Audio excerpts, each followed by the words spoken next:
ఆ విగ్రహాలు పగలగొట్టమన్నది మన మన క్రైస్తవులకు చెప్పబడిన ఆజ్ఞ కాదు. ఇది ఎవరికి చెప్పబడిందంటే ఆ ఇంట్లో ఉన్న వాళ్ళకి, అనగా ఇశ్రాయేలీయులు అని పిలువబడుతున్న వాళ్ళ ఇంట్లో ఉన్న వాళ్ళకి చెప్పబడింది. అది కూడా మన భారతదేశపు దేవీ దేవతల గురించి కాదు. బాగా గుర్తుపెట్టుకోండి, మన భారతదేశపు దేవుళ్ళ గురించి కాదు, మన భారతదేశపు దేవీ దేవతల గురించి బైబిల్లో చెప్పబడలేదు.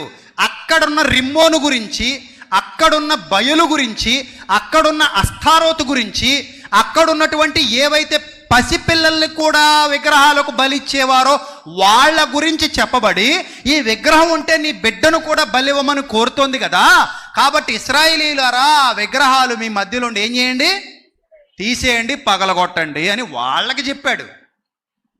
మనకు కాదు, మనకు సంబంధం ఏమీ లేదు. ఇప్పుడు అన్యజనులు కూడా విగ్రహాలకు ఏమివ్వరు, పసిపిల్లల్ని ఏమివ్వరు.